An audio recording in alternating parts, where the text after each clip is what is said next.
दिवाली के मौके पर मिलावटखोरों की धंधा और विभाग के एक्शन की तमाम तस्वीरें हम आपको दिखा चुके हैं। अब ये स्पेशल रिपोर्ट आपको दिखाते हैं, जिसे देखने के बाद आप नकली मावा और खोए की पहचान आसानी से कर सकते हैं।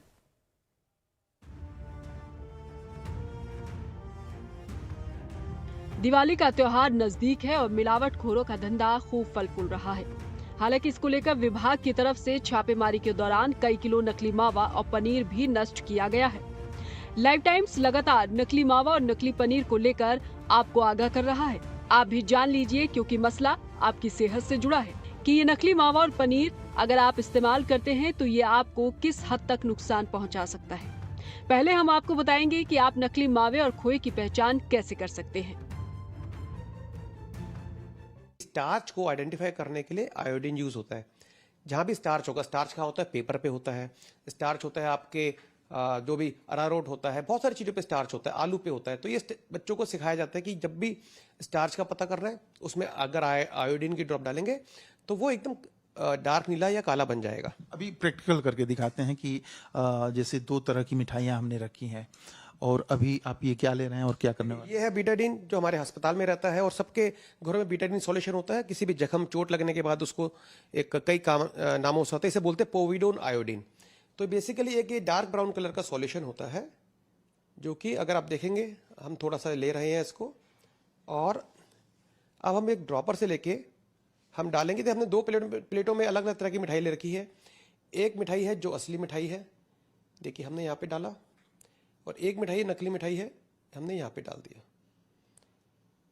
अगर आप इसको देखेंगे, धीरे धीरे रब करेंगे, यहाँ पे रब करेंगे तो बीटाडीन का कलर अपना नेचुरल है, परंतु यहाँ पे आप डालेंगे तो ये देखिए, आप देख रहे हैं ये धीरे धीरे काला हो गया है। आपको दिख रहा है ये एक तरह से काला रंग आना शुरू हो गया है। इसी प्रकार ये असली मिठाई है, आप देखेंगे इसमें इसका रंग नहीं बदलेगा। लेकिन ये मिठाई है जो नकली मावा की है, तो अगर आप देखेंगे, उसमें करेंगे तो यहाँ पे जो है इसका पूरा कलर डार्क ब्लू, बिल्कुल काले की तरह होता जाएगा। तो दोस्तों, ये है असली खोआ और ये है नकली खोए की मिठाई। डॉक्टर राजेश गुप्ता की बातों ने आपको ये तो बता दिया कि कैसे नकली खोया मावे की पहचान की जाती है। चलिए अब इस चीज को समझ लीजिए कि अगर आप इन नकली मावे का इस्तेमाल करते हैं तो ये कितना नुकसानदायक साबित हो सकता है। मावा की पहचान करना कि असली है नकली है, इतना बहुत मुश्किल काम नहीं है। आप घर पर भी अपने एक रूटीन के अंदर भी इसको इस्तेमाल कर सकते हैं। यानी कि अगर हम कहें कि आप मावा को 2 उंगलियों के बीच में ले लीजिए, उसको मसलेंगे ना, अगर तो उसमें से घी की खुशबू आ रही है तो ऑब्वियसली ये असली है, नकली नहीं है। उसमें थोड़ा सा अगर आप टेस्ट भी करना चाहें तो टेस्ट करने से भी, अगर तो उसका कसैला टेस्ट है, अगर आपको लगता है कि एक बहुत टेस्टफुली गुड नहीं है तो वो नकली हो गया। अगर टेस्टफुली गुड है तो इसका मतलब यह है कि वो आपको असली मावा है। दरअसल नकली खोए को सिंथेटिक दूध से बनाया जाता है। इसका सेवन करने से उल्टी, दस्त, फूड पॉइजनिंग आदि की समस्या हो सकती है। इसलिए बहुत जरूरी है कि आपको असली और नकली खोए के बीच अंतर पता होना चाहिए। आइए आपको बताते हैं कि असली और नकली की पहचान बगैर किसी लैब के भी कैसे आसानी से आप कर सकते हैं। आपको एक तो खोए में जो बल्क फॉर्मिंग एजेंट है, जो कि स्टार्च डालते हैं। दूसरा सिंथेटिक मिल्क सबको पता है, उसमें केमिकल्स का इस्तेमाल होता है, मोस्टली उसमें यूरिया का इस्तेमाल करते हैं। बहुत सारे वीडियो है मार्केट में, आपको पता पड़े तो वो भी ऑर्गन, बॉडी के वाइटल, सीधा इनका इफेक्ट बॉडी के वाइटल ऑर्गन्स पे होता है, लिवर और किडनी।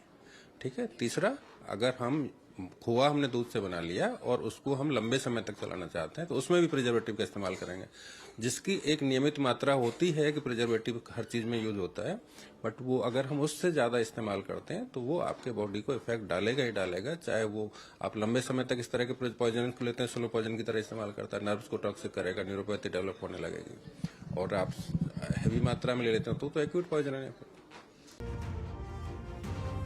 चलिए सिलसिलेवार ढंग से जान लीजिए कि नकली खोया और मावे की मिठाइयों को खाने से आपके शरीर पर क्या असर पड़ सकता है। दरअसल अगर आप नकली मावे का इस्तेमाल करते हैं तो लीवर और किडनी को नुकसान हो सकता है। नकली खोया बनाने के लिए बेसिकली डिटर्जेंट का इस्तेमाल होता है। नकली खोया खाने से पेट दर्द की समस्या हो सकती है। खासकर गर्भवती महिलाओं को इसके सेवन से बचना चाहिए, क्योंकि नकली खोए से कब्ज की शिकायत हो सकती है। मावे को बनाने के लिए स्टार्च, आलू, आयोडीन मिलाया जाता है और नकली खोया खाते हैं अगर आप, तो आपका वजन बढ़ना तय है। बेशक त्योहार का सीजन है और अक्सर त्योहार पर मिठाइयों का सेवन ज्यादा होता है, लेकिन मिलावटखोरों के शिकंजे में फंसने के लिए आपको भी सजग होना जरूरी है, ताकि मीठे जहर से आप बच सकें। लाइव टाइम्स के लिए दिल्ली से प्रशांत त्रिपाठी की रिपोर्ट। और कुछ ही पलों पर लाइव टाइम्स पर लाइव खबरें बने रहिए हमारे साथ।